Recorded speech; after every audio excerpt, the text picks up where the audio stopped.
Hello, everyone, and welcome to the Gillcast.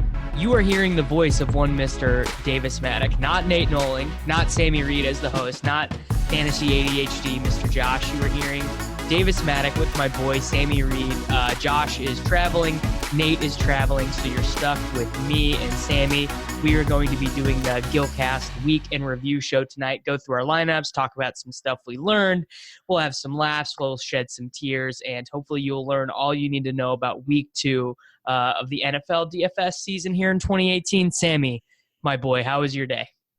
It was great. I mean, I think we should probably just tell the truth about ADHD, which is that he retired at halftime. Like he did retire. It is true that he's driving and not available to record, but I don't think he's that bummed out about it because he would have to be defending a lineup that did not do well today, including Rob Gronkowski in the flex and Peyton Barber in one of his running back slots. We saved all of you guys listening to ADHD talking about how Barber was a good play. Although you can follow him on Twitter and you can read a little bit about it and his thought process there, but we won't speak for him. We won't. And Nate sent us his cash lineup, so we'll be able to go through that as well. I actually think Nate had the best lineup out of all of us because he ran like God with Ryan Fitzpatrick. It's so tilting. It's so tilting now for Fitzpatrick just to like stoned me twice in the first 2 weeks. The thing is though, is that Nate is just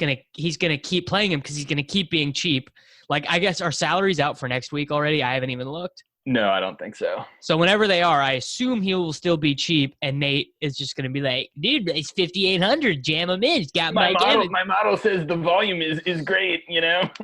I would actually guess if you looked like by air yards, I bet he's probably is like elite. Like, he's probably one of the best air yard quarterbacks. No, he does not check it down at all. Like, his receivers are always open. All I see is him just chucking the ball, and the guys have 2 yards of separation. They catch it and just go and then run 50 more yards. Like, I don't know how this is happening.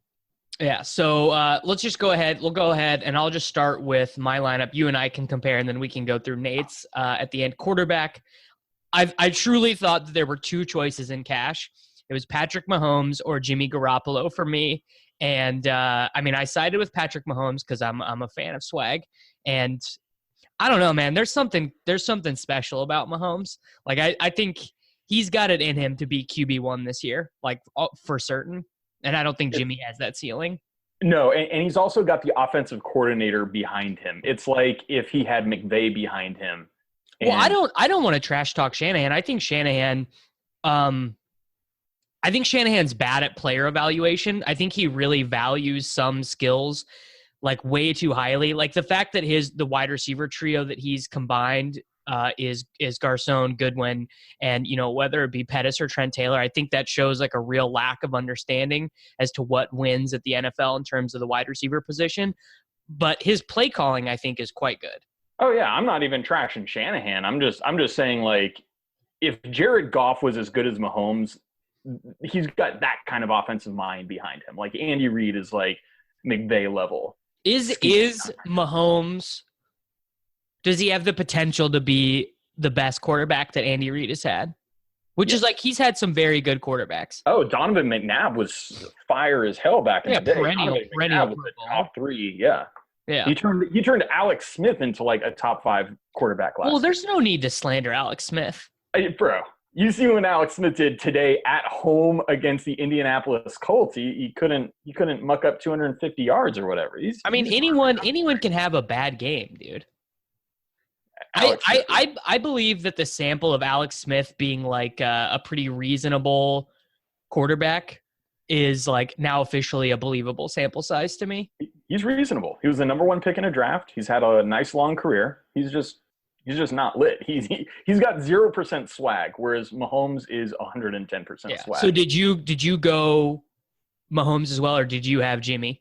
Yeah, of course I had Mahomes. Jimmy was almost not a consideration for me when it came to Mahomes because I decided last week, even before the salaries came out, anything like that, my entire week was going to be predicated on Pittsburgh and Kansas City because Kansas City is easily the number one team that you want to play against this year, because their offense. Just from an outsider's perspective, I thought the Steelers' defense looked way worse than the Chiefs' defense. Not that the Chiefs' defense looked good.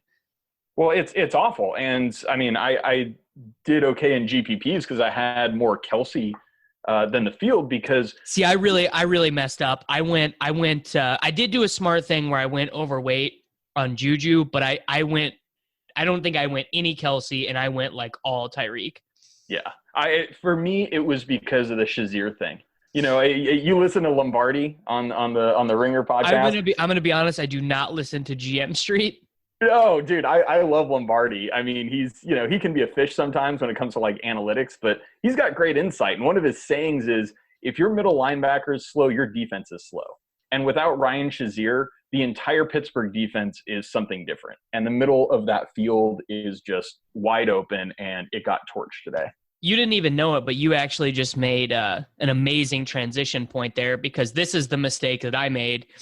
Christian McCaffrey was like the number one running back play of the week. Like every projection system you looked at, like Derek Carty's The Blitz projection systems that we host here on RotoGrinders had him super high. Didn't play Christian McCaffrey. I did a very bad 2v2, not as bad as my one from week one. Wait. You're like the swap master now. What's happening? What did you do? Well, you go to sleep on Saturday night thinking you have a plan, and then you wake up on Sunday and there's just, there's 4 hours to kill before the lineup's locked. Do like 8 lines and you're like, all right, let's tinker, baby. Well, really what happened is I was just like, man, Landry is too cheap at $6,300. Like he should, on DraftKings, he should be like a $7,500 wide receiver. Yeah. Which actually even, I don't know, like he probably ran pretty bad to have the game he had today, because if the Saints play the Browns 10 times, I would expect them to be up 21-10 at halftime in at least like 4 of those games.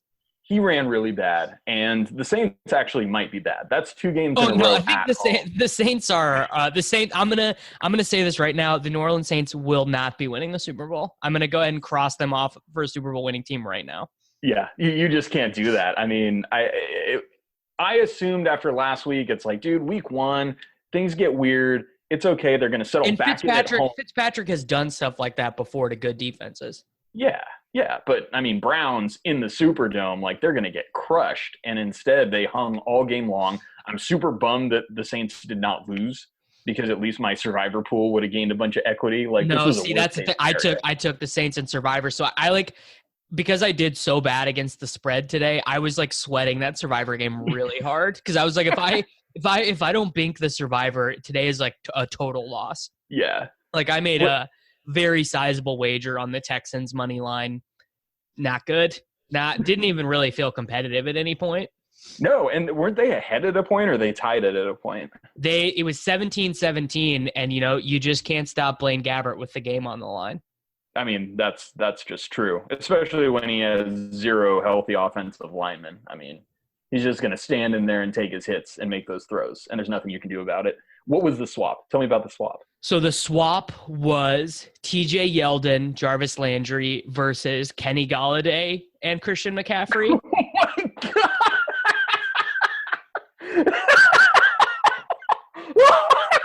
So not great. Is what the general point. I think maybe there was a defense involved in there, though I'm not for certain. Oh, my fishy friend. I would like to say, because I had Mahomes and the rest of my lineup was fine, I still did. Like today was fine. I profited, but it could have been. What did you finish with in DK Cash? It just transitioned over. I finished with 139. Wow. So I was at like the very back end of all of the guaranteed double ups, but because I was up above the double up line, I profited like 75% today. Wow, that was good enough. Well, because a big chunk of the pool, the line when a big chunk of the pool spends on Antonio Brown at 70%. And he does nothing, that really lowers the line, because you got to figure, 40% of the people in that 70%, they just have a bad lineup going along with that. Did you watch the Steelers Chiefs? I did, actually. Yeah, I watched the whole thing. What was your take on Antonio Brown? Because My take is that Juju Smith-Schuster might be like the 7th best wide receiver in the NFL. I mean, so we've seen this before. This is kind of my take, is we've seen, Torrey Holt behind Isaac Bruce. And all of a sudden, in a flash, it was Holt above Bruce, even though Bruce was like the best receiver in the league for a minute. We saw it with Harrison and Reggie Wayne, right? Reggie Wayne was the understudy, the GOAT Marvin Harrison. Right. And then he came ahead. Like, this could literally be that situation. AB is the GOAT, and all of a sudden, the understudy just overtakes. And that doesn't mean AB will be bad, but I feel like that's happening. Juju is so good. Another thing that I have to say is that Ben just like some of these plays, some of these throws, I'm just like, does he even care? Does he even want to be out there? And then some on other plays, he looks like vintage Roethlisberger. Like he stiff-armed a defensive lineman. Like he had a couple the throws to Jesse James, the touchdown, and then like the 40-yard gain over the shoulder. Like he had some amazing throws, but I don't know. Like I think maybe that's what happens as an older quarterback that starts to go is the consistency. So the way I was contrarian with the Steelers is that I was overweight on AB. I was 90% exposed to AB today. So not a big tournament day for you. No, I mean, I did okay. Like, I think more than 50% of my lineups cashed just because I was so revolved around KC Pittsburgh, but it could have been a smash day if AB was as good as Juju Smith-Schuster. Right. And I don't know, like you're a Steelers fan. How much, like how predictable do you think that is? What's that? How predictive do you think these performances of the first 2 weeks of Smith-Schuster looking like the more athletic, the more talented, the more open player? I still think AB ends up with more fantasy points overall. So, I mean, what about fantasy points like per target? Who do you think wins? Oh, shoot. I mean, probably Juju. I mean, Juju is just hyper efficient. He's just hyper. He has been the moment he stepped into the NFL. And I mean, just think about how many receivers. Antonio Brown has been the best receiver in the NFL for the last 4+ years, maybe 5. Yeah. There have been a handful of receivers that have ever done this in the NFL. Ever. And he's 30 years old, I think. You can only be the GOAT for so long. Yeah. So, I mean. And Smith-Schuster has, like, all of these, like, giant, like, indicators that, like, he's insanely talented. Like he's super young breakout age, like played in a Power 5 conference, like hit all these thresholds as a rookie, was like still super like there's a total like 1,300 yard, 11 touchdown season that like could happen for Smith-Schuster, I think. Yeah. My wife is in San Diego right now and she texts me at noon today and just says, I want a Juju Smith-Schuster jersey. And I got to get a Mahomes jersey. She says, and when we have a baby, I want Juju onesies. Like she's in. She's in on Juju. Yeah. Yeah. So that's the stamp of approval. So your other two running backs, you had McCaffrey, right? I did. And I wanted Gurley so bad. And all week I tried to make it work to get Gurley in. But I thought at the end of the day that McCaffrey was just not that much worse than Gurley for like 2,200 less on DraftKings. And so I can confirm that the Josh Allen Gurley lineup would have lost to your Mahomes whatever lineup. I mean, I was on team Josh Allen. I was okay with this. So how amazing is it that LaShawn McCoy, the Bills scored 20 points. LaShawn McCoy got vultured on the goal line by Chris Ivory. I mean, that's just so perfect because remember how many times last year Fournette got hurt and you jammed Chris Ivory? Oh, man, I jammed him. And then Fournette got hurt and you jammed in Yeldon. I'm gonna be honest with you. Part of the reason I played Yeldon was just like, well, Ivory's gone, so now it's just Yeldon. You know. Same story, mate. Same thing. I felt. I didn't feel that bad about the decision to play Yeldon. I think given the script of the game. How much was Yeldon? 5,700. 5,600. That's brutal. No. Wait, who were your running backs? You didn't play him over Coleman, did you? No. I had Coleman, Yeldon. Connor. Yeah. Okay. Yeah. Connor was unavoidable. Coleman was unavoidable. I think there are some people probably that would say, Yeldon over Coleman or Lamar Miller over whatever. I was never not playing Tevin Coleman, who should have had a much bigger day. Matt Ryan two goal line sneak touchdowns. Oh, that was tilting. He almost broke like 2 long touchdowns off and got ankle tackled. I mean, he was this close to just having a smash day. My boy Didi though.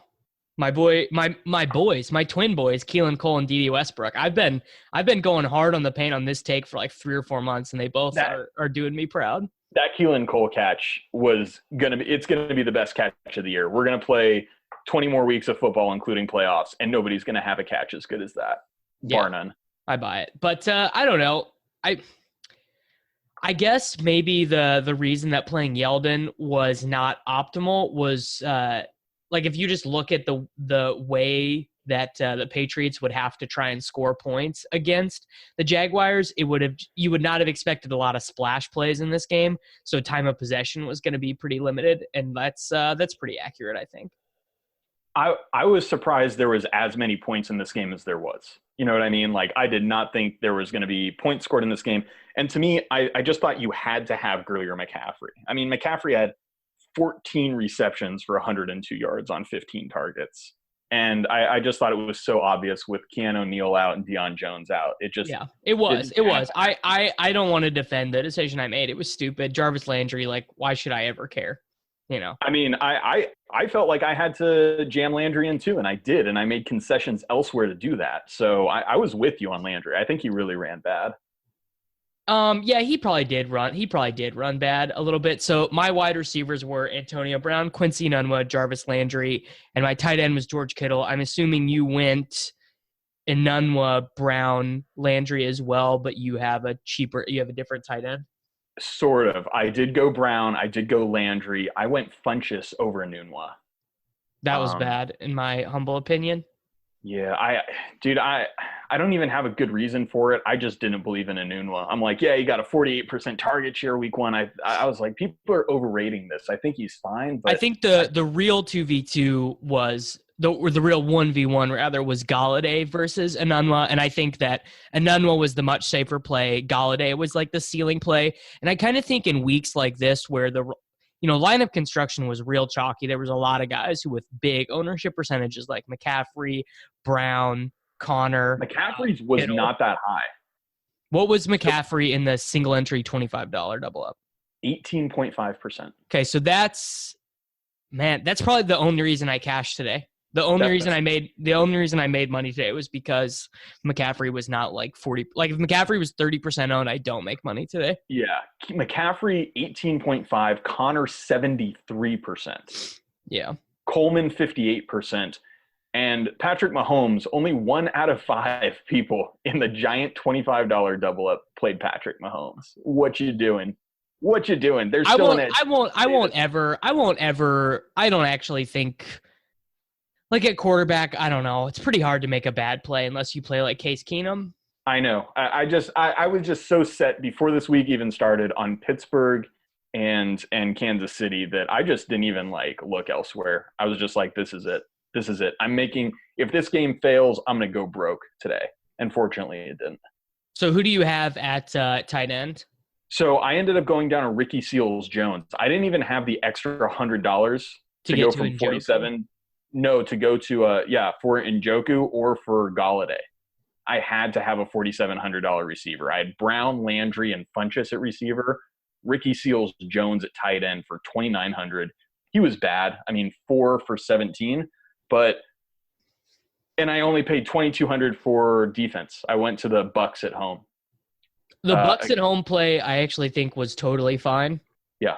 I said that on the Swolecast. I was like, Nick Foles, he does have these just like overwhelmingly bad throws from time to time. The Eagles are without Alshon Jeffrey. They're without Darren Sproles. So that right away, like their splash play potential goes way down. Yeah. And they scored 7 points, which was exactly what I was hoping for. But I did that all. And that's the thing. I got the 3 running backs I thought I needed, Connor, McCaffrey, and Coleman.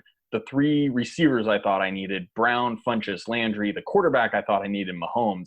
And I just like wore it in the shorts at tight end and DST because I think theoretically that's the right thing to do. So many people were on George Kittle, and Kittle was a good play, but I will not prioritize a cheap tight end. I just won't do it. No, And you don't. I don't know, man. If I tell you that that game ends 30-27, and like I don't know, let's see, how many times did Garoppolo throw the ball? 26. Yeah, see, okay, 26 pass attempts. You're probably not sweating fading Kittle that hard. Yeah, Kittle was a good play. He was, and I think he just didn't perform today. But dude, cheap tight ends, they're tight ends. They're tight ends. The thing I would say, I played Kittle and I feel pretty good about it. The thing I would say, you should.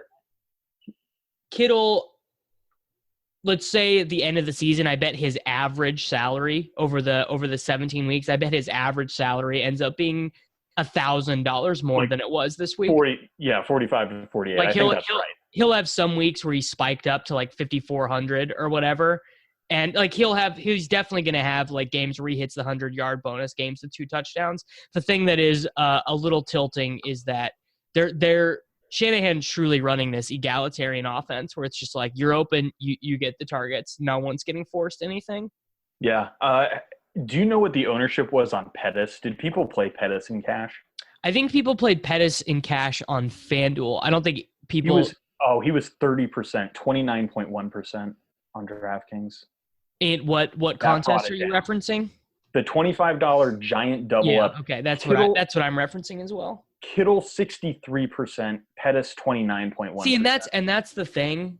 I would actually say when a cheap tight end does get spiked ownership percentages like that, I get the logic in what you're saying, but from my perspective, I don't want to be eating the 17-point Kittle game with if he gets in the zone, you're tanked. And you have 3 from Njoku, you're legit tanked. Like you are playing big time catch up. Yeah, I mean, so for me, and we talked about this a little last year, but like I don't worry about ownership in cash. And I know you probably should a little bit. I get that. I definitely side with the top-tier player in any 1v1. I'll definitely go with like, oh, this guy's going to be more owned. I don't want to take a stance on this, so I'm going to play this guy. Right, which I think is fine. But for me, like I'm not willing to – if I think that my lineup construction was better, I'm not going to – just because everyone else is playing Kittle, I wasn't going to do it because they can't get to where I was at receiver. I thought Brown, Landry, and Funchess was smash, and it didn't smash. But I mean, I still did good. I ended up with 166. Where am I? Like 166 in DraftKings cash. Like I crushed. It was good. So I mean I don't actually know like what. Landry only got 7 targets. He was equally targeted to Higgins and Njoku. That game was not on, where I was like, what's the deal? I didn't watch it at all. I have the football package, and I was watching the 4 screen with my guess would just be they fed Carlos Hyde a lot. They had less time of possession, and it was just kind of a weird. Mike Gillislee had 8 carries, by the way. I thought that would happen. I thought that New Orleans would be up, and this is why I like Gurley over Kamara. Seems weird to have Kamara getting. Like Kamara only had 19 interactions in this game. Well, Kamara, he actually set his all-time career high in rushes with 13. Yeah. His career high before today was 12. Yeah. And it's like that's just not how they want to use them. I assume they'd be up and they'd be using like these like trash backs like Gillislee and whoever the hell else they have, Joe Williams. People were ready to risk it all for Jonathan Williams before they cut him. Like people were like, "Oh, this dude's an RB2 for a month." I remember that. That was good times. Those were good times. You know what else is good times? When you said David Johnson was the 101. No, that's not good times. That's just sad. It's just like. Honestly, like I don't want to defend the take. Clearly, it was a bad opinion. Clearly, I wasn't adjusting for how bad Arizona's roster and play calling was going to be. But it's actually just sad. It's just sad that this like pretty much generational talent at the running back position is like he's going to have like 800 rushing yards this year and 6 touchdowns, and it's just going to be a giant bummer. I also just paid $56 for him in an auction, so that's really sad. Because I'm on board that he. Yeah, he's like I have him in like all these. Like all these industry leagues, and it's just like, you're wrecked. You're wrecked. You're done. I mean, I do think he's the most talented running back in the NFL. So I can't even hate on that take, but I actually think maybe Kamara is a pretty special player too. I guess he the is, thing but that he's different. Yeah, Kamara hasn't shown that he can handle like being the full focal point of a team's offense. Like Michael Thomas is the focal point of the Saints' offensive plan. Yeah, I think when this year is all said and done, it's going to be Gurley and it's going to be Saquon Barkley. I think Barkley will be there. But Barkley could be in a situation very similar to Johnson, where his team's just not good enough for it to matter. Yeah, I mean we're recording this in the middle of that game, and I'm really upset that I took the Giants and the points in this game. I took the Giants and the points in the Super Contest version of. I'm not in the same quintathlon league or whatever that you're in. I'm in the Fantasy Labs one. Yeah. And if they don't cover, I'm going 0 for 5 in picks this week. Well, I'm like 5-10. We do every game, and I'm like 5-10. I was 11-5 last week, and this week last week I was 4-0-1. I felt very good about every one of my picks. I felt bad. The only pick I felt really, really good about was the Houston line. I was like, there's just no way. There's no way that just all in, baby. Yeah, I had I was like the money line. Like, let's just get after it. No, I mean, I'll be honest. If I finish over 500 in picks against the spread this year, I'll be pretty happy. Like, that is not my strong suit. I mean, over 500 is good, really. Well, I mean, when you're a tout, you're supposed to have a little edge on the field, but that's not my specialty at all. I mean, yeah, 50, 54, 55%. I would like if I hit 60% in this contest, I'll feel very happy. Yeah. So let's talk a little bit about. Let's just finish up. And so at flex, obviously, I had Tevin Coleman, and at defense, I had the Texans. And I thought this was one of those spots where I was like, I really don't want to come off this defense because this is such a smash spot. But they just did not. They just really they got hit with the fake kick, and it was it from there. Like there was no they got the 66-yard touchdown on the fake kick, and it was over. So I play in this seasonal league where we have IDPs, and my opponent's IDP threw that touchdown pass. I was so tilted. I was like, oh, what a cool play. Oh, what the? Oh, no. It's like looking at my score like, what the hell? I just asked for IDPs to be added into the Fantasy Insiders Best Ball Dynasty League, and I was met with a resounding no from all parties. A bunch of derision. Screw those guys. They don't know what's up. IDP. Wait, are you in the league? No. I went in this year, this dynasty league with all these guys, and I was like, I'm just gonna scoop up all the old guy value and just try and win this year. I traded 2020 first for a Case Keenum to get because it's a super flex league, and it's just like I picked David Johnson first. I picked Greg Olsen in the 8th round because so just gotta jam them in. No, so in other words, the win now strategy of taking old players, it's just, old players suck and you're going to lose anyways when you do it. Well, at least you'll lose this year and in the future. So you've got that covered. Yeah. Kitchen asked me to be in that league and I was like, no, absolutely 100% not. Doing a best ball dynasty league is actually perfect because you get the fun stuff of the off season and you just don't have to sweat it during the year. Yeah. Well, I'm cool. It's cool. We're good. We're good? Yeah, we're good. I thought the Texans defense was a great play. I thought it was a great play. I thought they were going to smash, and I just went down to the Bucs because of money. I didn't want to compromise other spots for defense because they're just so variable. And, that's what happened. I mean, really, you're not even that dumb. You're only kind of dumb for that one swap that you made. That was really fishy not to have Gurley or CMC in your lineup. Other than it was pretty bad to not play McCaffrey, and it feels good that I was able to escape with just barely a win. Yeah. I kept refreshing my app because the DraftKings app was kind of buggy, and I thought maybe it was lying to me. I can't be live. No but I'm looking at my account right now, and I already got paid out. So, I don't know. So if people listening to this are like, "How did he make money with 139?" I mean, I will say 139 was definitively above the cash line in all the single entry big field double ups. So let's talk about Nate for a minute. What did Nate finish with, and what did he do? Nate's, I just closed his lineup out, but Nate smashed us. Wait, Oh. what did you have? I had 160. Hold on, 166.74. So he basically did the same thing as you, but he played Fitzpatrick. Oh well, he's a fish then. I scored more points than him, right? The lineup, the screenshot that he sent, does not have his final score in it. Yeah, well, I had freaking Mahomes. Like, screw that guy. He played Njoku and Landry as well. Yeah, I got Nate.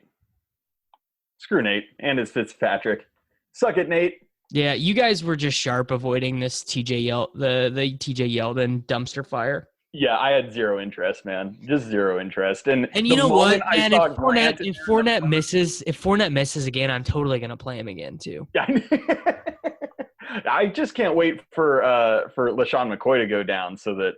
Oh no, I have no interest in it. I will be playing 0 Bills this season. Other than I will play Josh Allen. I think I maybe did. Let me check. I have one Josh Allen lineup. Yeah, I played one Josh Allen lineup as well. I thought that was just the responsible thing to do.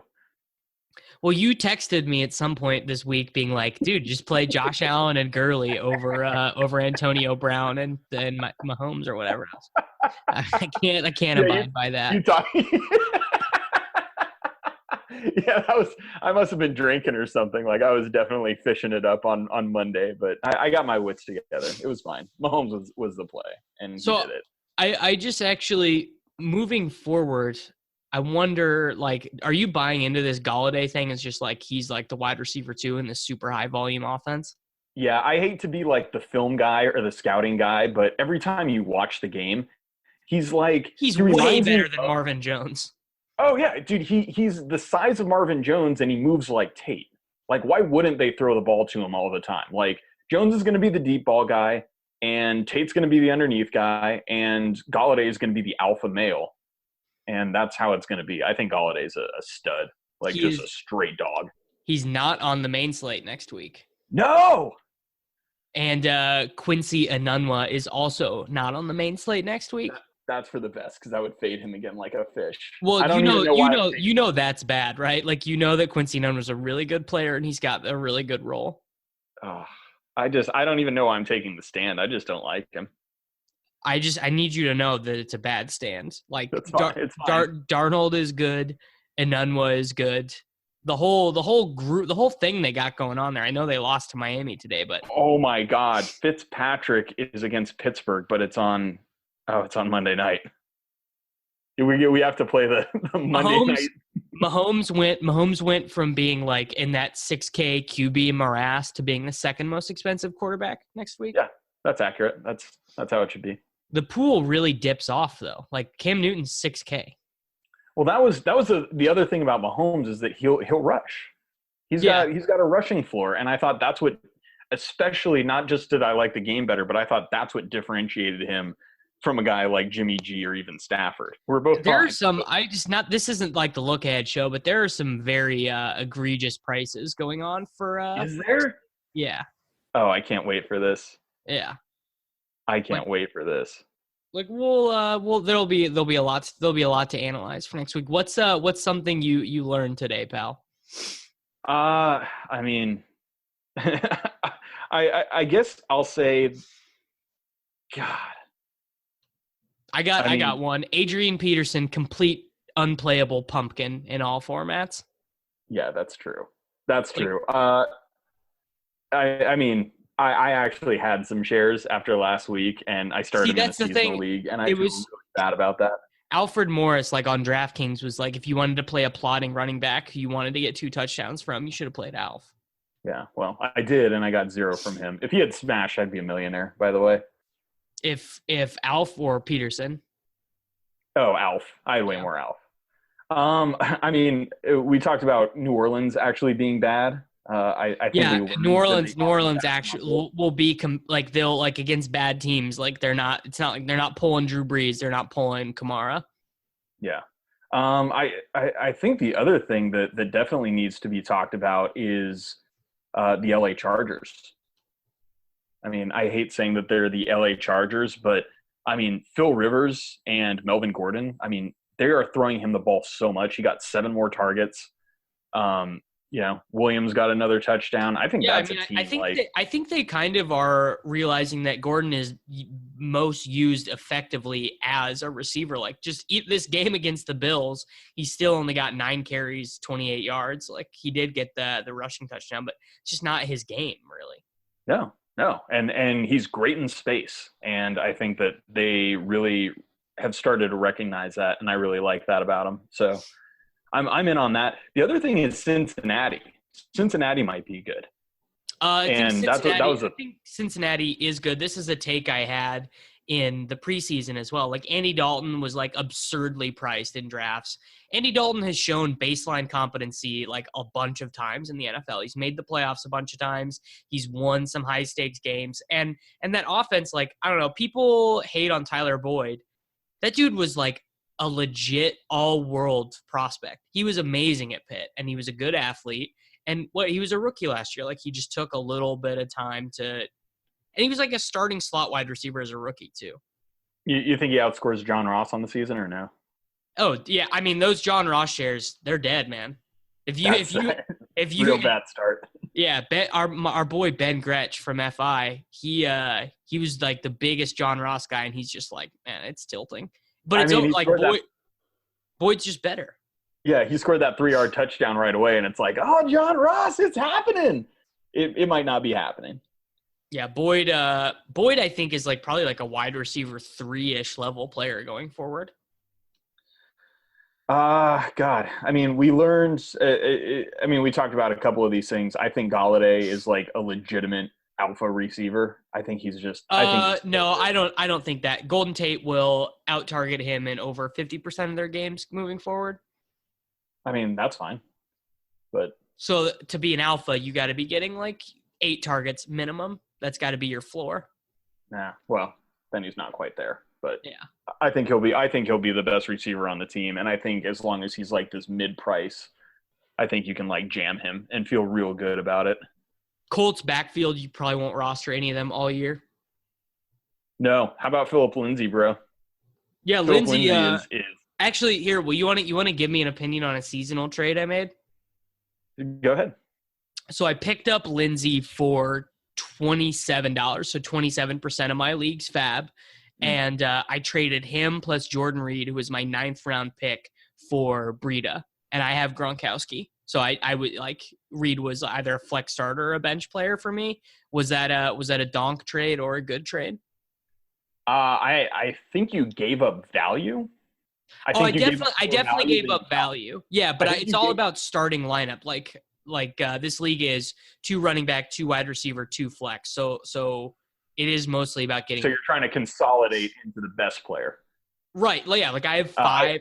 Yeah, I think Breida is an excellent football player. Did you see that touchdown that he had in this game? A legend. Yeah. Oh my God! I mean, the prettiest thing in football is when a running back rides a blocker like he did.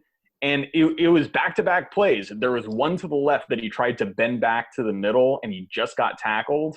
And then the next play, they ran to the right, and he bent it back toward the middle and broke it off and scored a touchdown. And I was like, dude, Breida can do it. The people talking about him being the Devonta Freeman role, I think that's fully accurate. You want I would say the upside for him is so much higher because Morris probably will just get less effective as the season goes on. And Morris actually did randomly happen to have 2 receptions today. I mean, like, he's a pretty good reserve running back, but I think Shanahan is going to be able to watch the tape and be like, man, we got to get this Breida guy the ball more. The only thing is like Lindsay, actually, he's only 195 pounds. So yeah. They might not want to just straight up give him, 250 touches. No, they won't, dude. He'll get 12 to 14 rushes a game, and he'll get 5 targets, and that'll be good. Like, he won't smash every day, and he might not get goal line work, but I think in PPR leagues or on DraftKings, if he's, like, well-priced, I think I'm in on that. I got a lesson from the Green Bay Packers. Geronimo Allison, he's just going to have fantasy value all year long. Like, he Hashtag good. Yeah, hashtag. I really liked him in college. Actually, he was like a really productive player in a really bad situation at Illinois, and I drafted him in a lot of leagues. I have him in like this Roto World, just like like no value to be had in any round. Like everyone's selections are good, and made a bad start sit with him today. I kept Robbie Anderson, like, because I have Robbie Anderson in like every league, and I kept him in all my lineups today when I could have played D.D. Westbrook or Geronimo Allison, because those I would say those are probably my three highest drafted wide receivers, are those three players. No, I get it. I would have had Robbie A.N. over those guys too. T.Y. Hilton. Yeah. T.Y. Hilton with wide receiver one. Yeah, I mean, he led the league in receiving yards, I think, 2 years ago. And then Luck dusted out last year, and he was no good. Luck is back. And even if he's not bombing it deep, you saw in that little touchdown they got him? Dude, they just, like, ran a little route. He's a space player. Like, he can be good in the dink and dunk offense, too. He doesn't need to be catching bombs. Yeah, I think, I mean, he got 11 targets today, had a really good game last week. Like, Hilton's pretty fire. Yeah. At Thielen and Diggs, man, like, I was like definitely in the camp of like, man, maybe one of these guys is ranked too high in the preseason, and I didn't claim to know. Well, no, I definitely am Team Diggs over Thielen. Like, if you like, I definitely, and I still kind of hold that opinion. But yeah, both of them are probably like back end wide receiver ones, because they don't really do much else on offense than try and get those dudes the ball. Like Dalvin last week was pretty involved as a receiver. Dalvin Cook it's gonna be brutal for him this year because their offensive line is so bad. He's not gonna get any running room. He still had 5 targets, 52 receiving yards today, but 13 targets, 131 yards for Thielen, 13 targets, 128 yards for Diggs. Yeah, like that is those guys are probably just like, when they're below 7K on DraftKings, like they're probably just like plays, like just kind of regardless of who they're matched up against, because they're really good at scheming them open. I have a lot of respect for these DraftKings or these Green Bay cornerbacks. I think a lot of people like maybe like they don't realize that like this Alexander guy that Green Bay drafted, he's not as good as Denzel Ward, but he's still pretty good. Like he put up a fight today. It's just, what can you do? Yeah, and they drafted another corner. I forget who. Josh Jackson, also still good. Yeah. So, I mean, rookie corners have kind of a long history of taking a while to get integrated, not being like great right away. But I don't know. These guys got schooled by Thielen and Diggs today, and those guys are good corners. So Amari Cooper, 10 targets, 10 receptions, 116 receptions. Garbage. You think he heard his haters talking? Where do you stand on Cooper? You're a Cooper guy? No. So I actually have a ticket on him to lead the NFL in receiving yards at 40-1, because I kind of just looked at that depth chart and I was like, man, if Gruden even means half of this stuff he said about Cooper, this dude's getting 200 targets. But he went 10 for 10 today, 116 yards. I just think that Carr is not good enough to make this a winning football team. I think that Gruden is not as sharp as he was in 1994 at play calling, and I just think there's going to be a lot of games like this where they're talented enough to win these games, but they just can't do it because they're not coached well enough. They're not cohesive enough. Yeah. I love the Rams. I think the Rams might be the best team in the NFL. I think it's them or Minnesota. I think they're the two best teams in the NFL. I mean, I will definitely go Minnesota because they have better cornerbacks and they have a better QB. I don't think Minnesota has a weakness. Like maybe their offensive line, but other than that, that's a real issue though, because it's not like an okay, like mediocre. It's like these dudes get blown up every running play. Yeah, I hate that. What can you even as a GM, like, how do you fix that in an off season? I don't think that's like, you got to get a great O-line coach and you got to stockpile and develop dudes for like 5 years and then they figure it out.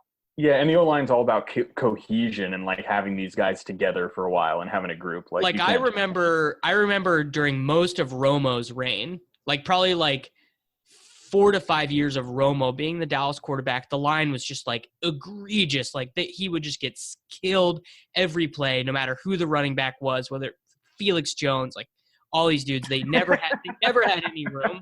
And then just Julius Jones. I had all the Joneses. But, piece by piece, they'd add. I think the first guy they added was Tyron Smith. And then they added a couple other guys, and then they drafted Zach Martin in the first round, and then they got Lyle Collins, like Frederick. Yeah, they just but it takes so long. And so when you're in a championship window, I just don't know. I don't know if there's anything you can do. just bomb it to Thielen and Diggs, man. I mean, the Rams are the Rams are a well-oiled machine. They have talent everywhere, and they're good enough. And that's the team, because they have such good line in terms of like Sue and Donald that can collapse the pocket and good corners. When they get up on you, you are done. You cannot play the Rams from behind. It's just death. And dude, they spread it around. Brandon Cooks had 7 for 159 today. Do you think like in the very back of your head though, like, man, Goff's not this good? Like, don't you think in like the very back recesses of your mind, you're like, it all comes to, like the NFC Championship game, they're at Minnesota, and like, don't you kind of think just a little bit like, man, Cousins is just gonna bury this guy? Well, yeah, because I was sure that the Rams were going to the Super Bowl last year, and then Goff just took a crap against Atlanta. He just wasn't there. He just couldn't do it. So I don't know enough about like scouting quarterbacks to be like, okay, McVay has turned this dude into this level of quarterback, and like I just don't know. But I would say there is that little thing in the back of my head where like, man, if you give Mahomes on this team, they're 40% better. Well, of course, obviously. But the reality is that they have players that can win at every level. And I think that's so huge, right? They have Cooks who can win deep. They have Woods and Kupp who can win intermediate. They have Gurley who can win short. And so they have a amazing player at all 3 levels of the offense, which I just think is amazing job by their scouting and analytics department to be like, you know what, Robert Woods is going to fit what we want to do really well. Cause he was Robert like Woods a total afterthought. Yeah. Yeah. I mean, he was just trash. And instead he's actually good. And they drafted Kupp. And I think that they identified Kupp as the type of player who, hey, this is an archetype. I think Simmons, our boy Simmons, talks a lot about building receiving cores like you would a basketball team, right? Have different size guys. Gotta love the Bill Simmons wide receiver analytics and scouting department takes. Nothing more pure. I'm actually on board with this take though. I really am. You want to have guys that can win at different levels and do different things. And when you understand what their strengths and weaknesses are and continually get them in those spots, I think that's what McVay's really good at. And he runs a ton of play action. So when you have a guy like Gurley, that play action's super effective. I mean, it's effective even if you don't, but he just understands things in a way that like Doug Peterson understands them. And I think that these teams that are smarter than everybody else, plus know how to develop talent and team build, it's just all together. And that defense is a beast. I think the Rams are just I want GPP exposure to them always. Yeah, I'm on board with that take. One thing I've learned the last 2 weeks is like it's just not happening for Derrick Henry. Derrick Henry in another life could have been Todd Gurley, but it just never worked out for him. No, I mean the thing is that Dion Lewis is probably he's definitely a top 10 running back in the NFL. I mean, neither one of them got meaningful work today though. Like neither one of them. Yeah. Yeah, I mean Dion Lewis is really, really, really good. And he always has been. Really but he's good. Like he's very little, which that is not bad, but it just means like he does get banged up a bunch. And I don't want to say injury prone. He's just a little guy playing a big dude sport. Yeah, he's gonna be. That's who Matt Breida wants to be, right? Which is great. No, Matt Breida wants to be like. There's like a good comp for him. Because he's bigger than Dion. I was gonna say he wants to be like Marshall Faulk, but like that's like that's the top 1% outcome, and you shouldn't go there. Yeah, but he wants to be like he wants to be Tiki Barber. That's who Matt Breida wants to be. Tiki was thick though. That guy was built. I just like Tiki. I remember I looked up like the comment, like I was in an argument with Salfino because we own that 10K. We're give me a Salfino take. I'm really excited for this. Well, he was like, man, we got to get Alf. And I actually did agree with him. Like, it was stupid to not try and get Alfred Morris. Like, because he was the way we did our auction really early, and then the league wasn't actually online for a long time. So he was in Fab. And he was like, we just have to do whatever it is. And I was like, yeah, this is a deep league. We start a bunch of people, like, absolutely, we have to get him. But my argument was his ceiling is super capped because Breed is a better player. And I remember I was like trying to go find like filters to be like what people his size did. I want to let you know that Saquon Barkley, we're at halftime of the night game. Saquon Barkley has 8 catches. Yeah. And that's how he's just going to have value on DK all year long, because it's not going to be from positive game script or anything like that. No, it's really not. It's really not. I actually thought the Giants would bounce back this year. I thought they would be okay. I did not. Yeah. Well, you're sharper than me in that regard because they're really bad. This is unbelievable. The NFC East, it's just not good. There's not a good. The Eagles have all turned back into pumpkins.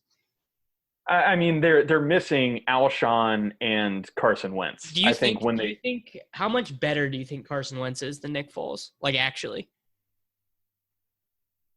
I mean, playoff Foles or regular Foles? Like regular Foles. A lot better. I don't know. I this is a big blind spot in, like, I don't know how to scout quarterbacks. I don't know how to say, oh, this is tough to take them away from scheme. Yeah. And clearly this scheme is super good because it got Nick Foles a Super Bowl ring. So, like, the scheme, is definitively good. Yeah, but he was also, I mean, college better than me, but Wentz was the number 2 pick in the draft. I mean, Wentz was like Josh Allen, dude. Like, he went to this cowpoke school and just ran a lot. I mean, his stats were a lot better than Josh Allen's. He actually won games in college. Right. And completed passes and things like that, like important things.